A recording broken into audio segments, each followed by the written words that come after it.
My name is Sally, and at 68 years old, I never thought my heart could break this badly again.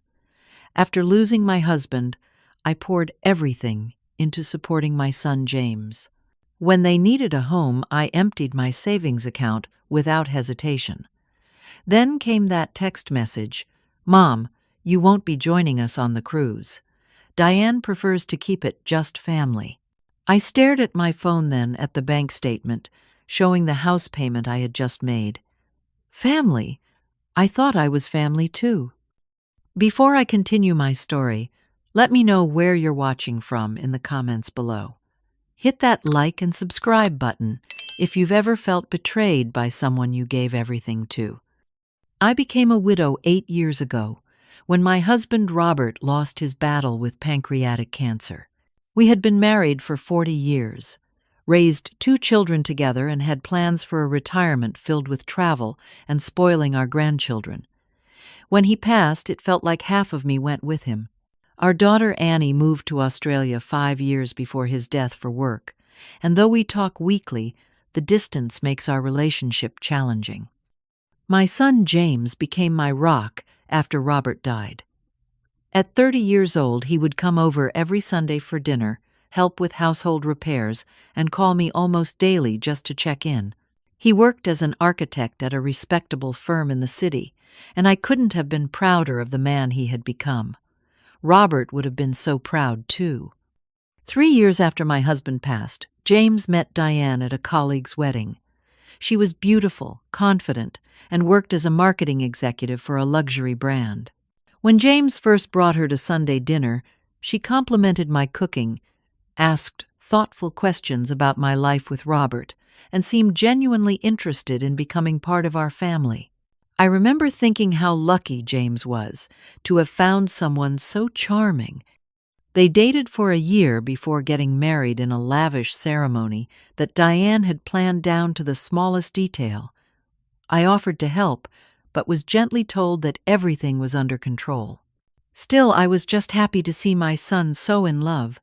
The wedding was beautiful, though I noticed I was seated quite far from the main table despite being the mother of the groom. I dismissed it as an oversight in the seating arrangements. After the wedding, things began to change subtly. Our Sunday dinners became bi-weekly, then monthly.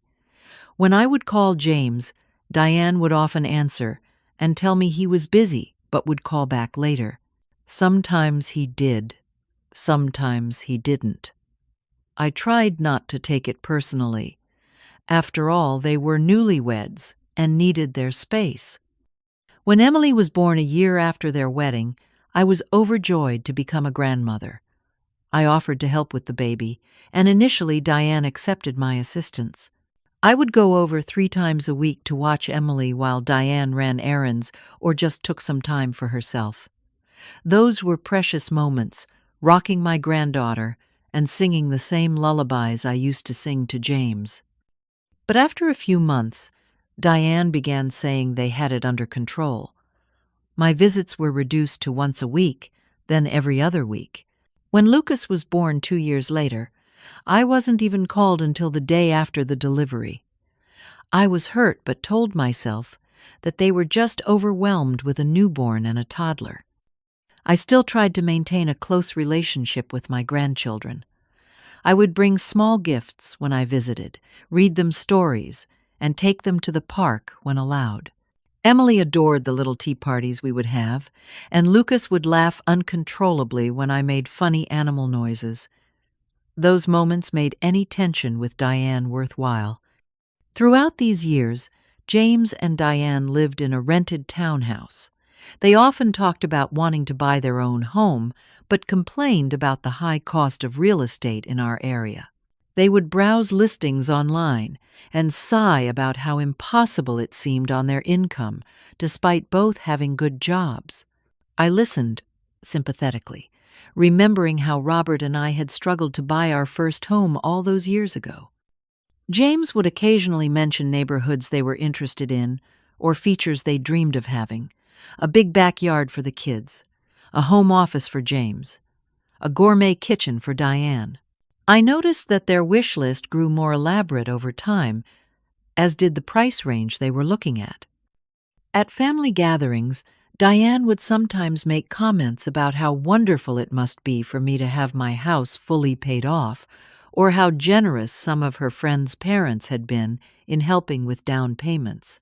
I pretended not to notice these hints, but they registered nonetheless. When Lucas turned 2, James called me sounding stressed. Their landlord was selling the townhouse, and they needed to find a new place within 60 days. Rental prices had skyrocketed in our area, and they were struggling to find something affordable in a good school district for Emily, who would be starting kindergarten the following year. That evening, I looked at my finances. Robert had left me with a comfortable nest egg from his life insurance policy and our savings. I had been carefully preserving it, living modestly in the 4-bedroom house where we had raised our children. It was more space than I needed, but it held so many memories that I couldn't bear to leave. But listening to the worry in my son's voice, I made a decision.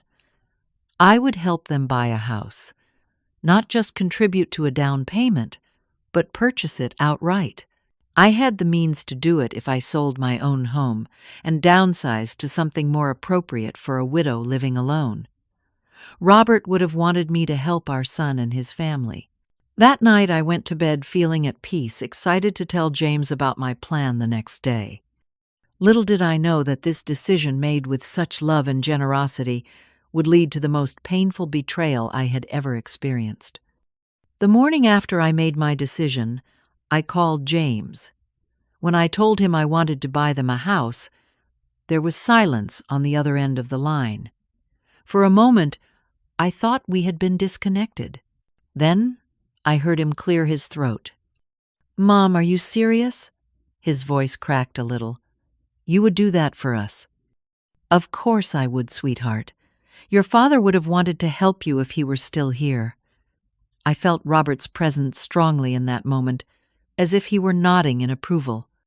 James insisted I come over for dinner that very night to discuss it further. When I arrived, Diane greeted me with unusual warmth, even hugging me at the door. Over dinner, I explained that I would sell my house and use that money combined with a portion of Robert's life insurance to buy them a home outright. No mortgage, no debt. They would own it free and clear. "I want to see my grandchildren grow up in a stable home," I explained. "Your father and I worked so hard for so many years to pay off our mortgage. It would be wonderful to give you that freedom now when you're young enough to really enjoy it." Diane's eyes filled with tears. "Sally, this is the most generous thing anyone has ever done for us. I don't know what to say." James reached over and squeezed my hand. "Thank you, Mom. We'll make you proud of this home." That night, I drove back to the house where I had lived for over 30 years, looking at each familiar landmark with new eyes. The big oak tree Robert and I had planted when we first moved in was now majestic, its branches spreading wide across the front yard. The porch swing where we had spent countless summer evenings talking about our day. The kitchen, where I had taught James and Annie to bake cookies. So many memories wrapped up in wood and brick. But a house is just a structure, I reminded myself. The memories would come with me, and creating new ones with my grandchildren in their forever home would be worth any sacrifice. The next week was a flurry of activity. I contacted a real estate agent to list my house and began looking for a small apartment or condo for myself. James and Diane started sending me listings of homes they were interested in seeing. I noticed immediately that they were looking at properties well above the budget I had mentioned. When I gently pointed this out, Diane explained that they were just dreaming and understood my limitations. Yet somehow every house we actually went to see was in that higher range. The first few homes we viewed were lovely but modest. Diane found fault with each one. The kitchen was too small. The primary bedroom didn't have enough closet space. The backyard wasn't private enough. James would look at me apologetically but wouldn't contradict his wife. After 2 weeks of viewings, my house received an offer well above asking price. The market was hot, and my decades of careful maintenance had paid off. With the sale pending, I found a small 2-bedroom apartment in a senior living community. It was less than half the size of my house, which meant I would need to part with most of my furniture and belongings. Each weekend, I sorted through decades of possessions, deciding what to keep, what to give to James and Diane, what to donate, and what to discard. It was during this process that I found Robert's letter. He had written it during his final months when he knew he wouldn't recover. It was addressed to me to be read after his death. I had been too devastated to open it when he first passed, and somehow it had gotten tucked away in a box of keepsakes. Now, sitting among piles of sorted belongings, I carefully opened the envelope. "My dearest Sally," it began, "if you're reading this, I'm gone, but my love for you remains. The life we built together was my greatest joy and accomplishment. Use what we've saved to create happiness for yourself. Travel to those places we dreamed about. Don't just exist in my absence. Live fully as I would want you to. Our children are grown with lives of their own. Be generous with your love, but guard your independence. It's your turn now, my love." I wept as I read his words, feeling both his loss anew and his presence surrounding me. For a moment, I questioned my decision to use our savings for James and Diane's house. But then I thought of Emily and Lucas, and how having a stable home would shape their childhoods. Robert would understand. Meanwhile, the house hunting continued. Diane finally found a property she approved of, a stunning 4-bedroom colonial in an exclusive neighborhood with a gourmet kitchen, home office, finished basement, and large fenced yard. It was nearly 30% above my budget, but when I saw how James's face lit up as he described where the kids would play and how they would finally have space to entertain, I couldn't say no. "I'll make it work," I told them, knowing it would mean dipping even further into the insurance money I had planned to live on. I would need to be more careful with my expenses going forward, perhaps even consider a part-time job, despite being well into retirement age. The day we signed the papers was both joyful and bittersweet. As I wrote the check for the down payment, I felt a pang of anxiety. This was the largest single expenditure of my life. But when the real estate agent handed the keys to James and Diane, their happiness seemed worth every penny. We popped champagne in the empty living room, toasting to new beginnings. "Mom, we want you to know that this is your home too," James set his arm around my shoulders. "You can come over any time. The kids will love having Grandma just a short drive away." Diane nodded enthusiastically.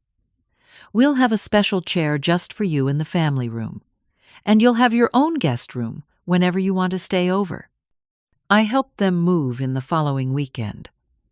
I had given them several pieces of furniture from my house, including the dining table where our family had shared so many meals. Seeing it in their new home gave me a sense of continuity, a bridge between past and future. As I arranged family photos on the mantel, including several of Robert, I felt a deep satisfaction. This was why we had worked so hard and saved so diligently all those years. To provide for our family, to give them opportunities to see them thrive. My new apartment might be small, but my heart was full. Or so I thought. The changes began subtly, almost imperceptibly, like the first few drops of rain before a downpour. During the first month after James and Diane moved into the new house, I visited several times a week. I brought housewarming gifts, helped unpack boxes, and spent time with Emily and Lucas while the parents organized their new space. Diane seemed grateful for the help initially, offering me tea and asking my opinion on furniture arrangements or paint colors. By the second month, however, The invitations became less frequent. When I would call to ask if I could come over, Diane would often say they were just so busy settling in or had plans already. When I did visit, I noticed that the chair they had promised would be mine in the family room had been replaced with an expensive-looking accent piece that wasn't particularly comfortable. The guest room that was supposedly available for me any time was quickly converted into Diane's home office, despite the house already having a dedicated office space for James. When I asked about it, Diane explained that she needed a separate workspace for her expanding business contacts. I later discovered she had started a small social media consulting business on the side, though she still kept her executive position. Around the 3-month mark, I received my first formal instructions about visiting. Diane texted one evening, "Sally, we're trying to establish some routines for the kids. Could you let us know at least 3 days before you plan to visit, and weekday evenings between 5 and 7 don't work, as that's our family dinner and homework time." The request seemed reasonable on the surface. All families need routines, especially with young children. I readily agreed and made sure to text well in advance before any visit. Yet somehow, even with advance notice, my planned visits were often met with last-minute cancellations or shortened significantly. "Sorry, Sally, Lucas isn't feeling well today. Better reschedule. Emily has a play date that went long. Maybe next week James has to work late and I'm swamped. Can we take a rain check?" Our traditional Sunday family dinners, which had been revived briefly after they moved in, dwindled from weekly to bi-weekly, then monthly, and finally stopped altogether around the 6-month mark. Each time the excuses seemed legitimate work commitments, children's activities, home maintenance projects. But the pattern was unmistakable. I tried calling James directly to express my concerns, but he rarely answered his phone anymore. When he did, I could often hear Diane in the background asking who was calling or reminding him of some pressing task that needed his attention. Our conversations became brief and superficial. "How are you, Mom?" "I'm fine, sweetheart." "How are the kids?" "How's the house?" "Everyone's good." "House is great." "Listen, I've got to run. I'll call you later this week." "Okay." He rarely called back. One day, about 7 months after they had moved in, I decided to surprise Emily on her 5th birthday.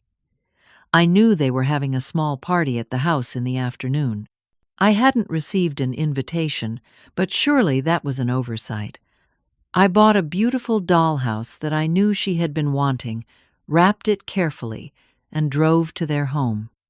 When I rang the doorbell, I could hear children laughing and adults chatting inside. The door opened, and Diane's smile faltered visibly when she saw me. "Sally, we weren't expecting you." Behind her, I could see balloons and streamers. A table was set up with a princess-themed birthday cake and presents. Several children, Emily's age, were playing in the living room, supervised by women I didn't recognize, presumably the mothers of Emily's friends. "I wanted to surprise my granddaughter on her birthday," I explained, holding out the large wrapped package. "I brought her something special." Diane stepped outside and partially closed the door behind her. "We're actually in the middle of the party right now. It's just a small gathering for Emily's school friends." "I won't stay long," I promised. "I just want to give her the gift and wish her happy birthday." Diane's expression hardened slightly. "The thing is, Sally, we're trying to keep it just kids and their parents right now. Emily gets overwhelmed with too many people. Maybe you could come by next weekend instead." I stood there on the porch holding the dollhouse that was almost too heavy for my aging arms, feeling like a stranger. Through the window, I caught a glimpse of James. He had seen me but quickly looked away, busying himself with adjusting a streamer that didn't need adjusting. "Of course," I said, finally. I understand. I'll leave her gift here. Shall I? Diane took the package with a tight smile. Thank you. I'll make sure she knows it's from you. As I drove home, tears blurred my vision, not invited to my own granddaughter's birthday party. It was unthinkable. Robert and I had never excluded my parents or his from any celebration involving James or Annie. Family was everything to us. A week later, I received a text from James with a photo of Emily playing with the dollhouse. No thank you note, no invitation to come see her enjoy it in person. Just a quick message. Emily loves the dollhouse. Thanks, Mom. The most revealing incident occurred about 8 months after they moved in. I had stopped by the grocery store and spotted Diane with a woman about her age, pushing shopping carts side by side down the aisle. I was about to approach them when I heard my name. Sally is just so clingy, Diane was saying. I mean, I get that she's lonely, but she needs to understand that we have our own lives.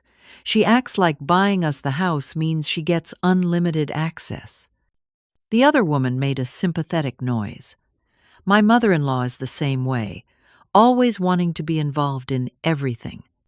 The worst part is, she has all these outdated ideas about raising kids, Diane continued, always telling me that Emily watches too much television or that Lucas should be potty trained already. Like parenting hasn't changed in 40 years. I froze in the frozen food section, a package of peas in my hand. I had never criticized Diane's parenting. In fact, I had gone out of my way to be supportive and non-judgmental, remembering how sensitive I had been to criticism when I was a young mother. What does James say about it? The friend asked. Diane laughed. Oh, he agrees with me. He loves his mom, but he knows she can be too much. He's the one who suggested we set up the visiting schedule. The peas slipped from my hand, hitting the floor with a soft thud. Both women turned, and Diane's eyes widened when she saw me. I didn't wait for her explanation or apology.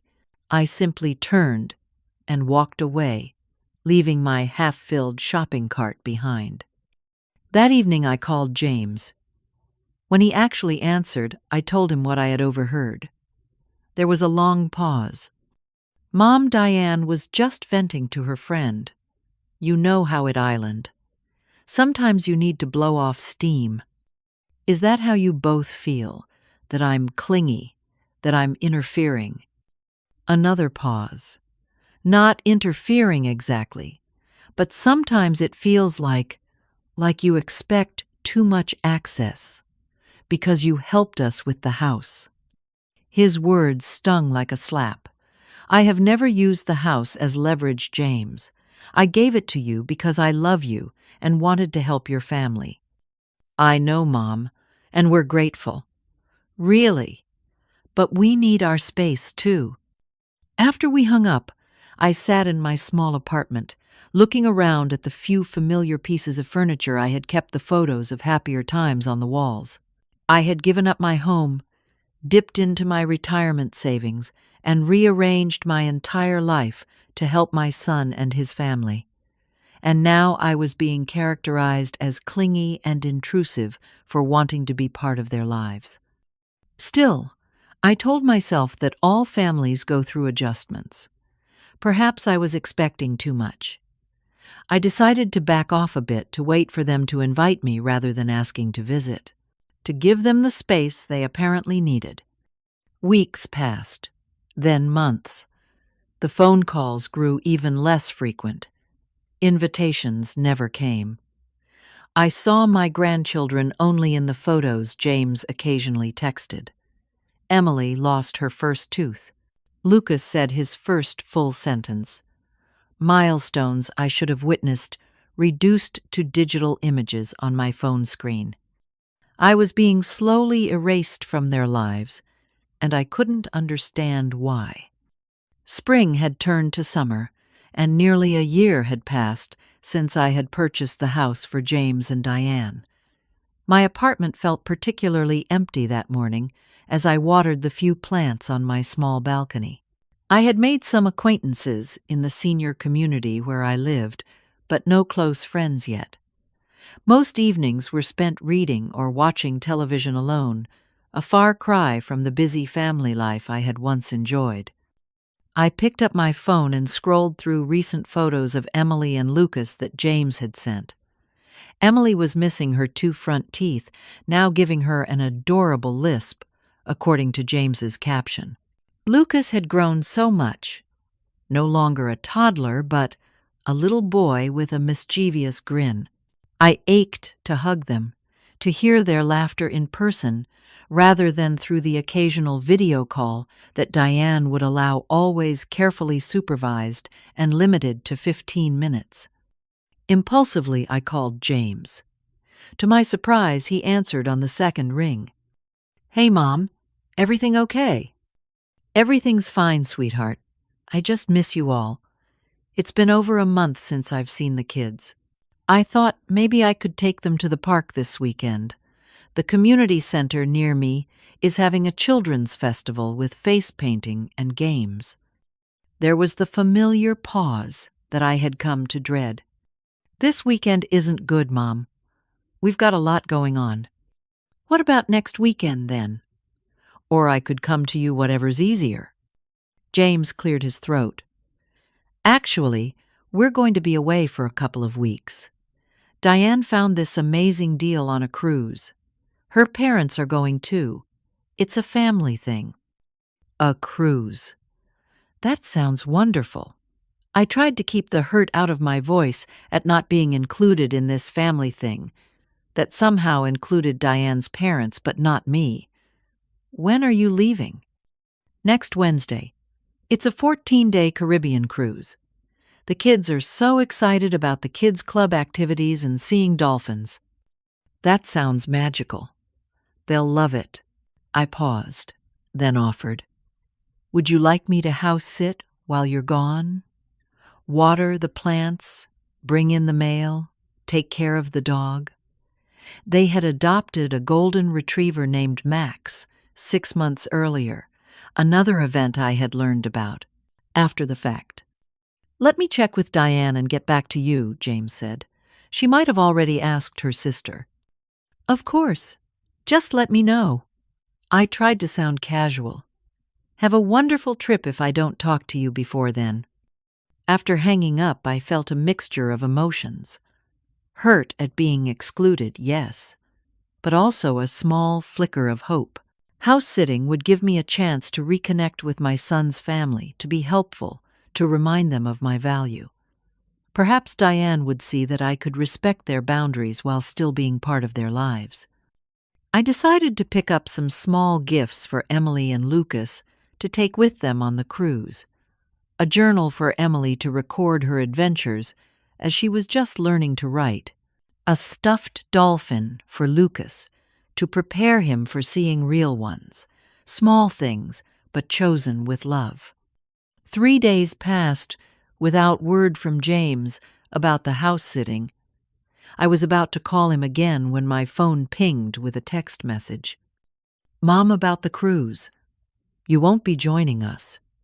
Diane prefers to keep it just family, and her sister will be house-sitting for us." I read the message once, twice, 3 times. Each word a small dagger. Diane prefers to keep it just family. The implication was clear. I was not considered family.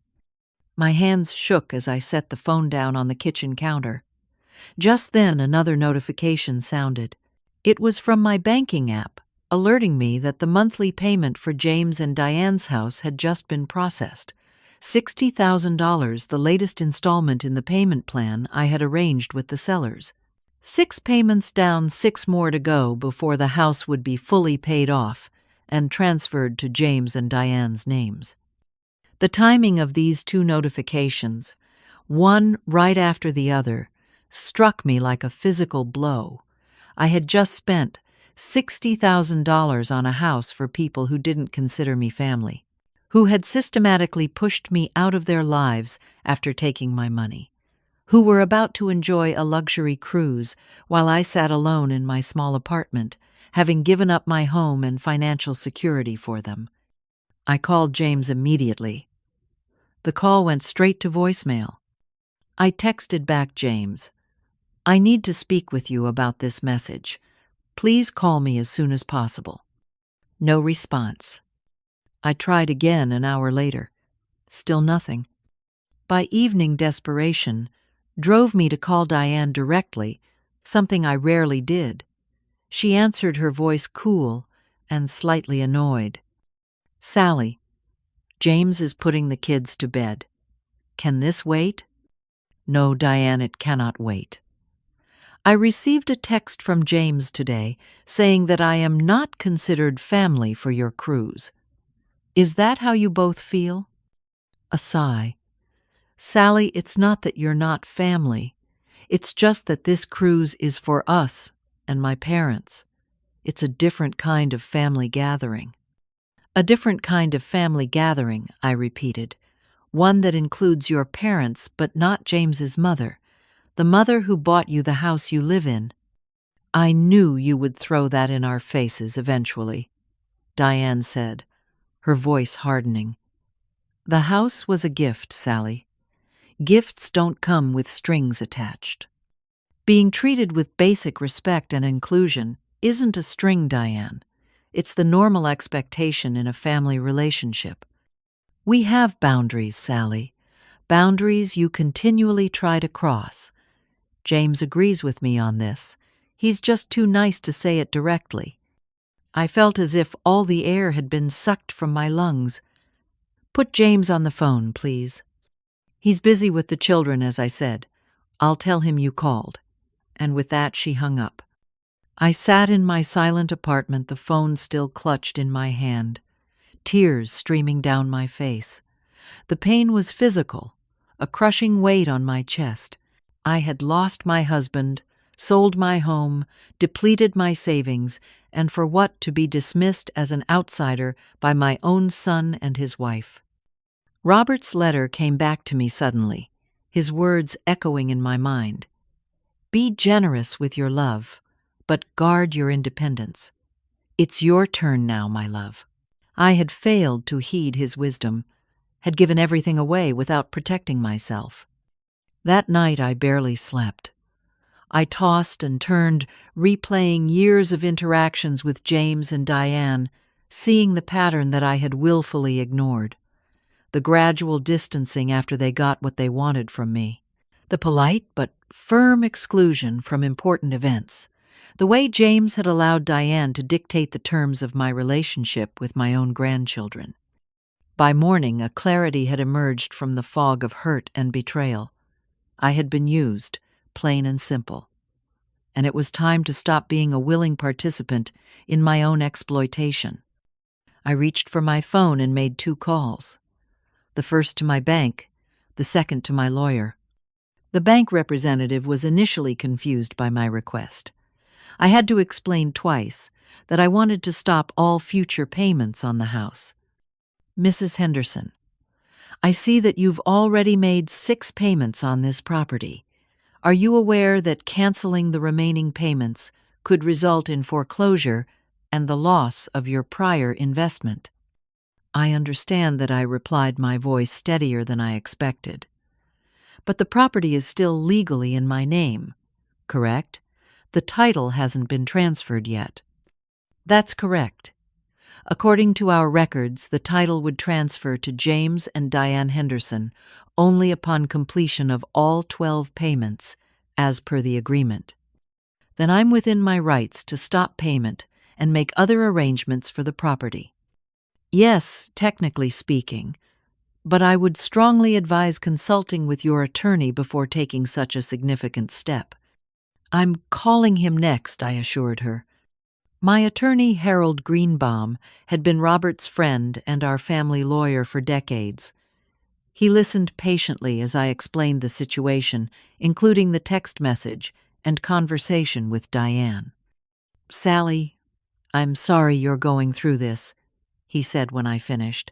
"From a legal standpoint, you're absolutely within your rights. The house is still in your name. The agreement you made with your son and daughter-in-law was informal, not a binding contract. You can indeed stop payments and sell the property if you wish. Would they have any legal recourse against me? They could try to argue that there was an implied contract, but without written documentation, it would be very difficult to prove. The fact that you've already made 6 substantial payments would actually work in your favor, showing your good faith effort. And the payments I've already made. Unfortunately, those would likely be lost unless you worked out some arrangement for them to reimburse you. But given what you've told me, that seems unlikely. I thanked Harold and sat quietly for a long time after hanging up. Was I really prepared to take such a drastic step to potentially destroy my relationship with my son entirely, to risk never seeing my grandchildren again? But then I asked myself, what relationship was I really protecting? One where I was valued only for my financial contributions, where I was explicitly told I wasn't family, where I was kept at arm's length from my own grandchildren. That afternoon, I called a real estate agent who specialized in my son's neighborhood. I explained that I needed to sell a property quickly and quietly. She was professional and didn't ask for details, simply scheduling a time to view the house and discuss listing options. The market in that area is very hot right now, she explained. Given the size and features of the home, I don't anticipate any difficulty finding a buyer, even on a compressed timeline. I arranged for the viewing to happen the following week, when I knew James and Diane would be on their cruise. The real estate agent had a key made from the copy I still possessed as the legal owner. It felt strange, almost like I was doing something underhanded, but I reminded myself that this was my property. I had paid for it. I had every right to make decisions about it. The next challenge was emotional rather than practical. Each time I thought about what I was doing, waves of doubt and guilt washed over me. Was I being vindictive? Was I overreacting to a single slight? Should I try one more time to talk to James directly? I called him again the day before they were set to leave on their cruise. Once again, the call went to voicemail. I left a message asking him to call me back on an urgent matter. He didn't. That evening, I received a text. Really busy packing for the cruise. Everything okay? Can it wait until we get back? I stared at the message for a long time before typing, "Enjoy your cruise with your family, James." He sent back a thumbs-up emoji. Nothing more. Any lingering doubts I had evaporated in that moment. My son couldn't even be bothered to call me back when I said it was urgent. He didn't pick up on the hurt in my response. He had truly disconnected from me, emotionally seeing me as an inconvenience rather than as his mother who loved him. The next 2 weeks were a flurry of activity. The real estate agent found a buyer almost immediately, a corporate executive, relocating to the area who was willing to pay above asking price for a quick, hassle-free transaction. Because I owned the property outright for the portion that had been paid, and because the market had appreciated since the initial purchase, I was able to recoup most of what I had already invested, minus some closing costs and fees. My lawyer helped expedite the paperwork, and we closed on the sale 3 days before James and Diane were due to return from their cruise. The new owners wanted to take possession immediately, which meant all of James and Diane's belongings needed to be removed from the property. This presented a moral dilemma.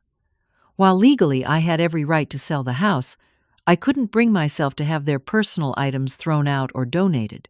They hadn't wronged me to that degree, and more importantly, Emily and Lucas's things were there too. My grandchildren shouldn't suffer for their parents' actions. I arranged for a moving company to pack everything carefully and place it in storage, prepaying for 3 months. I left the storage key and information with their next-door neighbor, along with a brief note explaining that they would need to find new accommodations upon their return. Was it a harsh response? Perhaps. But in my mind it was proportional to the hurt they had inflicted. They had taken my generosity and thrown it back in my face, making it clear that I was not family despite my sacrifices for them. Actions have consequences, as I had taught James throughout his childhood. The day after the house was emptied and the new owners took possession, I finally broke down. Sitting alone in my apartment, I wept for hours, for the loss of the relationship I had thought I had with my son, for the grandchildren I might never see grow up, for the dream of a close-knit family that had sustained me after Robert's death. But beneath the grief was a surprising emotion relief. I had stood up for myself. I had refused to be treated as a walking ATM, valued only for what I could provide materially. There was power in that, a reclaiming of my dignity that felt long overdue. I thought of Robert's letter again. "It's your turn now, my love." He had been right. For decades, I had put everyone else first. My husband, my children, and most recently, my son's new family. It was finally time to prioritize myself, my happiness, my self-respect. With the proceeds from the house sale, combined with my remaining savings, I had enough to live comfortably for many years to come, perhaps even to fulfill some of those travel dreams Robert and I had shared. The day before James and Diane were scheduled to return, I turned off my phone. I wasn't ready to face their reaction yet. I needed time to strengthen my resolve to prepare for the angry calls and accusations that would inevitably come. I wrote out what I wanted to say when we eventually spoke, not an apology but an explanation, a clear articulation of how their actions had made me feel and why I had responded as I did. I wanted to be calm and reasoned, not emotional when the moment came. That evening I looked at myself in the mirror and saw something I hadn't seen in a long time, a woman standing tall eyes, clear shoulders back. Not just Robert's widow, or James's mother, or Emily and Lucas's grandmother, just Sally. A person in her own right, with her own value, deserving of respect and consideration. Whatever happened next, I would face it with that knowledge firmly in mind. On the day James and Diane were scheduled to return from their cruise, I finally turned my phone back on. As expected, there were dozens of missed calls and text messages starting from 2 days earlier. Apparently, the neighbor had given them my note before they were even home. The first voicemail was from James, his voice confused rather than angry. "Mom, what's going on?" "Mrs. Peterson gave us some note about our stuff being in storage. Please call me back." The second message, left an hour later, had a different tone. "Mom, seriously, what the hell? We just got back from our trip and we don't have a house. Call me immediately." The third was pure rage. "I can't believe you would do this to us, to your own grandchildren. Where are we supposed to go? How could you be so cruel?" The text messages followed a similar progression, from confusion to disbelief to fury. Diane had sent several of her own, each more vitriolic than the last. The final one read, "You vindictive old witch. You'll never see the kids again after this. Hope you're happy." My hands trembled as I set the phone down. Despite having anticipated this reaction, the actual venom in their messages was shocking. I took several deep breaths, reminding myself of the clarity I had reached during the past 2 weeks. This was not about me being vindictive. This was about establishing boundaries and consequences after being deeply hurt and disrespected. I decided to wait another day before responding. Let them cool down a bit. Let the initial shock wear off. In the meantime, I contacted Harold to make sure he was available if legal threats materialized. The next morning, my phone rang. It was James. I answered, my heart pounding. "Hello, James." "Mom." His voice was controlled but tight with anger. "I think you owe us an explanation." "I agree that we need to talk," I said calmly. "But I don't owe you an explanation. My actions were a direct response to how you and Diane have treated me, particularly your text message, stating that I'm not family. That's not what I meant, and you know it. Do I? Diane prefers to keep it just family." "Those were your exact words, James. How else should I have interpreted that? It was just about the cruise, not some grand statement about you not being family. It was the culmination of a year of being gradually pushed out of your lives after I gave you everything I had.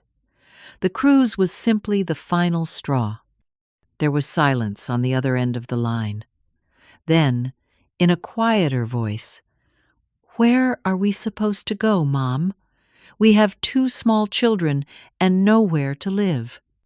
You and Diane both have good jobs. You were renting a townhouse before. I'm sure you can find another rental until you decide on your next steps. We can't afford anything comparable to the house in that area now. Property values and rents have skyrocketed. That's unfortunate, but it's not my responsibility to provide housing for 2 capable adults with professional careers." Another long pause. "You know Diane is going to want to sue you for this. Her father is already talking to lawyers." "I've spoken with Harold. The house was legally mine. Our arrangement was informal, with no written contract. I made half the payments in good faith before your actions made it clear that my generosity was not respected or appreciated." James's voice took on a pleading tone. "Mom, please, can't we work something out? Maybe we can pay you rent for the house or come up with some kind of payment plan to buy it back." "The house has been sold, James. The new owners have already taken possession." "What?" The shout was so loud I had to hold the phone away from my ear. "You sold our house without even telling us." "Yes, I did. Just as you made the decision to exclude me from your family cruise without discussing it with me first. That is not the same thing, and you know it. Perhaps not in scale, but it is in principle. Decisions were made unilaterally that deeply affected others. The difference is that I had the legal right to make my decision. The house was in my name." The conversation deteriorated from there. James cycled through anger, pleading guilt-tripping, and finally threats. "Diane is right. You'll never see the kids again after this. Is that what you wanted? To destroy any relationship with your grandchildren?" That hurt deeply, but I had prepared myself for this weapon to be used against me. "I hope that's not the case, James. I love Emily and Lucas very much, but I will not be emotionally blackmailed or financially exploited, even for access to my grandchildren." After we hung up, I sat shakily on my couch, replaying the conversation. Had I been too harsh, too unbending? Should I have offered some compromise? Before I could spiral too far into doubt, my phone rang again. This time it was Diane. I braced myself and answered, "Hello, Diane." What followed was a tirade of accusations and insults that made James's anger seem mild by comparison. She called me selfish, spiteful, mentally unstable, and several words I'd rather not repeat. She threatened lawsuits, restraining orders, and permanent estrangement. I listened without interrupting until she finally ran out of steam. Then I spoke quietly. "Are you finished, Diane? Don't you dare take that condescending tone with me. You've destroyed our lives." "I've done no such thing. I've simply stopped allowing myself to be used and discarded. You and James are both employed professionals. You will recover from this setback. My father says, what you did is illegal. It's theft. Your father is welcome to consult with any lawyer he chooses. The legal facts are clear. Now, unless you have something constructive to discuss, I think this conversation is over." I hung up before she could launch into another tirade. Over the next few days, I received calls from people I hadn't heard from in months. Mutual friends and acquaintances of James and mine, distant relatives, even a few of the neighbors from their former street. Apparently, James and Diane were telling anyone who would listen about my betrayal. The reactions were mixed. Some people were shocked and disapproving of my actions, viewing them as disproportionate and vindictive. Others, particularly those who had witnessed how I had been treated over the past year, were more understanding. My most supportive call came from my daughter Annie in Australia. She had heard from James and called immediately. "Mom, James just told me what happened. Are you okay?" I explained the whole situation, including the gradual exclusion over the past year and the final text about the cruise. Annie sighed heavily. "I'm so sorry, Mom. I knew things were strained between you and Diane, but I had no idea it had gotten this bad. For what it's worth, I think you were right to stand up for yourself. It sounds like they were taking advantage of your generosity. You don't think I overreacted? Selling the house seems extreme to some people. It was your house to sell, Mom. You worked your whole life for that money. Dad would never have wanted you to be treated this way, especially after making such a huge sacrifice." Her support meant everything to me. At least one of my children still valued our relationship. About a week after their return, I received an unexpected call from James. His voice was subdued, almost defeated. "We're staying with Diane's parents for now," he said without preamble. "We found a small apartment we can move into next month. It's not in the same school district, so Emily will have to change schools."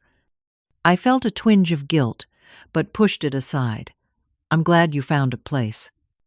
"I've been thinking about everything," he continued, "about how things changed after we got the house, about how I treated you." I waited, not wanting to interrupt what seemed like the beginning of an honest reflection. Diane is still furious, and her parents are encouraging her to sue. But I told her I won't be part of that. I know legally we don't have a case. He paused. "And morally, I'm not sure we have a leg to stand on either." "What do you mean?" "I mean, you were right. About us pushing you away after getting what we wanted. About taking your generosity for granted. About that text message." His voice cracked. "I never should have sent that. Never should have let Diane dictate the terms of your relationship with us, with your grandchildren." I felt tears welling in my eyes. "Thank you for saying that, James. I'm not asking for forgiveness, Mom. I'm not even asking for another chance right now. I just needed you to know that I see it now. What we did. What I allowed to happen. It was the first step toward potential reconciliation, though I knew the road would be long and difficult. Diane remained hostile, refusing any contact with me. According to James, she blamed me entirely for their housing situation and financial stress. The next few months were challenging. James began visiting me occasionally, sometimes with the children, but more often alone, as Diane refused to let the kids see me if she could prevent it. Our conversations were awkward at first, laden with unspoken resentments and regrets. But gradually, we began to rebuild some semblance of a relationship. Some of my friends thought I should have been more forgiving immediately, should have offered financial help with their new housing situation. Others thought I should have maintained a harder line, refusing contact until a formal apology was made. I charted my own course, allowing James back into my life cautiously, with clear boundaries and expectations. The experience had changed me. I was no longer the accommodating, self-sacrificing mother who would endure any slight to maintain family harmony.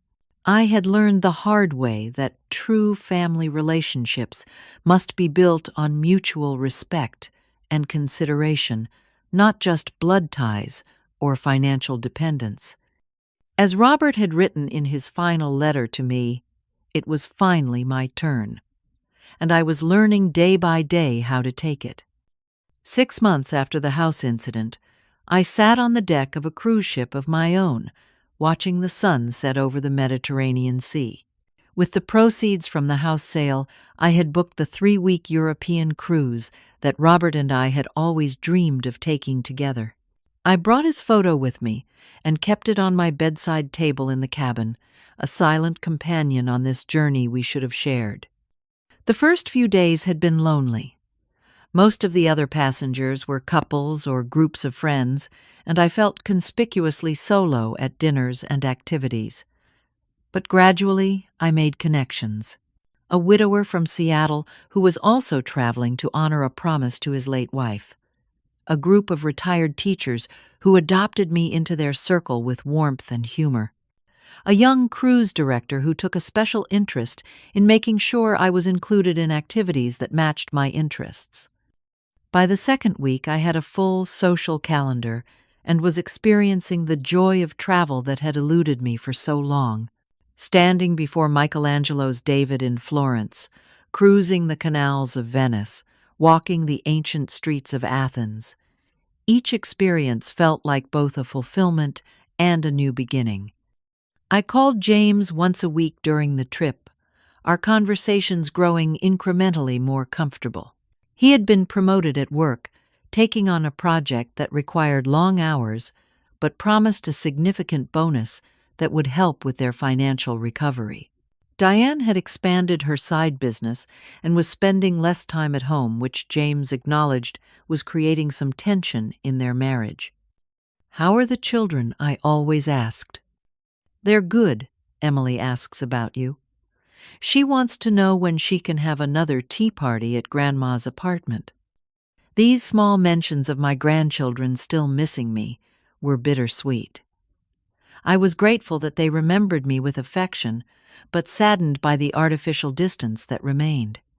During my 3rd week abroad, I received an unexpected email from Diane. It was brief and formal, but represented the first direct communication since our confrontation. "Sally, I want to acknowledge that my reaction to the house situation was extreme and driven by shock and anger. While I still believe your actions were disproportionate, I recognize that our treatment of you in the preceding months was disrespectful and hurtful. For my part in that, I apologize. James tells me you're traveling in Europe. I hope you're finding it restorative. Diane." It wasn't a warm reconciliation, but it was a start. I responded with equal brevity, accepting her apology and expressing hope that we could establish a more respectful relationship moving forward for the sake of the children, if nothing else. When I returned home, tanned and rejuvenated from my travels, I found my perspective had shifted dramatically from the devastated woman I had been 6 months earlier. The pain hadn't disappeared entirely. I don't think such deep wounds ever heal completely, but it had transformed into something more manageable, more instructive. I had used part of the house money to redecorate my apartment, making it truly mine rather than just a downsized version of my former home. Bright colors, comfortable furniture, and a small but efficient kitchen where I had begun hosting dinner parties for my new friends from the senior community. I took up watercolor painting, something I had always wanted to try, but never made time for during my married years. Most significantly, I had started volunteering at a women's shelter, offering financial literacy classes to women leaving abusive relationships. Many of them had stories of financial exploitation by partners or family members, and my experience though different in its specifics, gave me insight into the emotional impact of such betrayals. Helping these women regain their financial independence and self-respect became deeply fulfilling work. About 8 months after the house incident, James asked if he could bring the children for a weekend visit. Diane would be away at a business conference, and he thought it would be a good opportunity for me to spend quality time with Emily and Lucas. When they arrived, Emily ran into my arms with an enthusiasm that brought tears to my eyes. At nearly 6, she was articulate and curious, full of stories about school and friends. Lucas, now 3.5, was shyer, hiding behind James's legs, until I brought out the toy cars I had purchased, especially for his visit.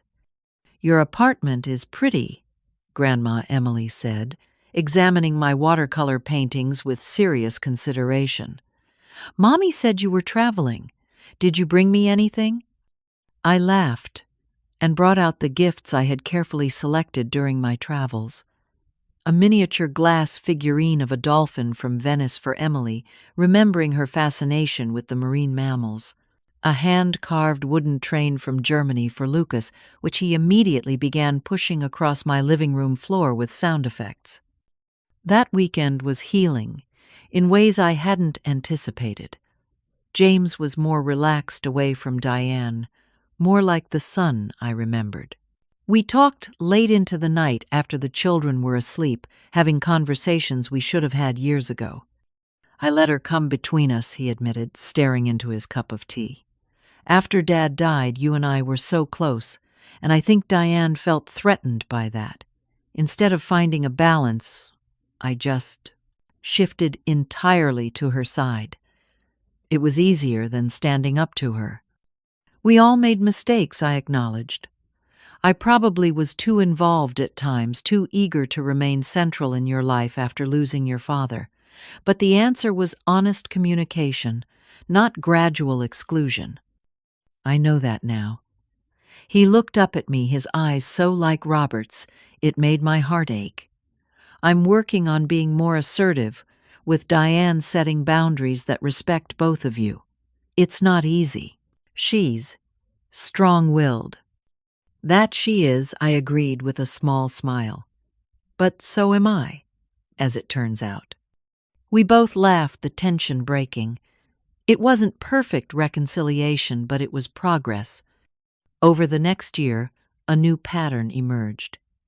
James would bring the children to visit me every few weeks, sometimes with Diane, more often without. When Diane did come, she was polite but reserved, maintaining a cordial distance that I respected. It wasn't the warm mother-in-law relationship I had once hoped for, but it was workable. I continued to travel, taking shorter trips to domestic destinations between their visits. I expanded my volunteer work and took classes at the local community college. I dated occasionally, nothing serious, but enjoying male companionship in a way I hadn't since Robert died. On the anniversary of the house incident, I took myself out to dinner at an upscale restaurant downtown. As I savored a perfectly cooked steak and a glass of excellent red wine, I reflected on the lessons of the past year. I had learned that giving without boundaries isn't generosity, it's self-erasure. That love doesn't mean accepting mistreatment. That standing up for yourself isn't selfish. It's necessary for genuine relationships based on mutual respect rather than exploitation. Most importantly, I had learned that it's never too late to reclaim your life, to insist on your own value, to redirect your path toward joy and fulfillment. At 69, I wasn't merely existing in the aftermath of loss and betrayal. I was living fully, as Robert had urged me to do. That evening I received a text from James. "Thinking of you today, Mom. Love you." Simple words, but meaningful in their acknowledgement of the significance of the date. I texted back, "Love you too, always will." And that was the truth. The love remained, but it was different now, wiser, more clear-eyed, bounded by self-respect that would not be compromised again. As I finish telling this story, I want to leave you with this thought. It's never too late to stand up for yourself. Never too late to say, "This is not acceptable. I deserve better." The people who truly love you will respect those boundaries. The ones who don't, well, they teach you valuable lessons too. What boundaries have you had to establish in your own life? Have you ever had to make a difficult decision to protect your self-worth? Share your experiences in the comments below. And if this story resonated with you, please like, subscribe, and share it with someone who might need to hear it. Sometimes the strongest act of love is knowing when to walk away. Thank you for listening to my journey, and may you find the courage to honor yourself in your own.